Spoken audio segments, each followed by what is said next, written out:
2 தெசலோனிக்கேயர் அதிகாரம் 3.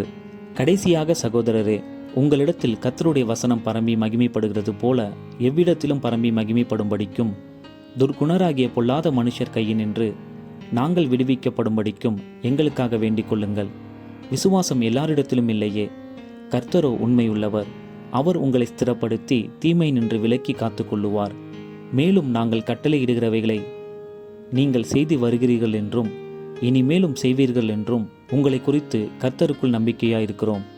கர்த்தர் உங்கள் இருதயங்களை தேவனை பற்றும் அன்புக்கும் கிறிஸ்துவின் பொறுமைக்கும் நேராய் நடத்துவாராக. மேலும் சகோதரரே, எங்களிடத்தில் ஏற்றுக்கொண்ட முறைமையின்படி நடவாமல் ஒழுங்கற்று நடக்கிற எந்த சகோதரனையும் நீங்கள் விட்டு விலக வேண்டுமென்று நம்முடைய கர்த்தராகிய இயேசு கிறிஸ்துவின் நாமத்தினாலே உங்களுக்கு கட்டளையிடுகிறோம். இன்ன விதமாய் எங்களை பின்பற்ற வேண்டுமென்று நீங்கள் அறிந்திருக்கிறீர்களே. நாங்கள் உங்களுக்குள்ளே ஒழுங்கற்று நடவாமலும் ஒருவனிடத்திலும் இலவசமாய் சாப்பிடாமலும் உங்களில் ஒருவனுக்கும் பாரமாயிராதபடிக்கு இரவும் பகலும் பிரயாசத்தோடும் வருத்தத்தோடும் வேலை செய்து சாப்பிட்டோம்.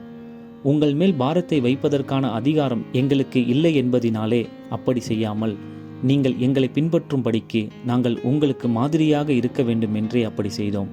ஒருவன் வேலை செய்ய மனதில்லாதிருந்தால் அவன் சாப்பிடவும் கூடாதென்று நாங்கள் உங்களிடத்தில் இருந்தபோது உங்களுக்கு கட்டளையிட்டோமே. உங்களில் சிலர் யாதொரு வேலையும் செய்யாமல் வீண் அலுவற்காரராய் ஒழுங்கற்று திரிகிறார்கள் என்று கேள்விப்படுகிறோம். இப்படிப்பட்டவர்கள் அமைதலோடு வேலை செய்து தங்கள் சொந்த சாப்பாட்டை சாப்பிட வேண்டும் என்று நம்முடைய கர்த்தராகிய இயேசு கிறிஸ்துவினாலே அவர்களுக்கு கட்டளையிட்டு புத்தி சொல்லுகிறோம். சகோதரரே, நீங்கள் நன்மை செய்வதிலே சோர்ந்து போகாமல் இருங்கள். மேலும் இந்த நிருபத்தில் சொல்லிய எங்கள் வசனத்துக்கு ஒருவன் கீழ்ப்படியாமற் போனால் அவனை குறித்து கொண்டு அவன் வெட்கப்படும்படிக்கு அவனுடனே களவாதிருங்கள். ஆனாலும் அவனை சத்ருவாக எண்ணாமல் சகோதரனாக எண்ணி அவனுக்கு புத்தி சொல்லுங்கள்.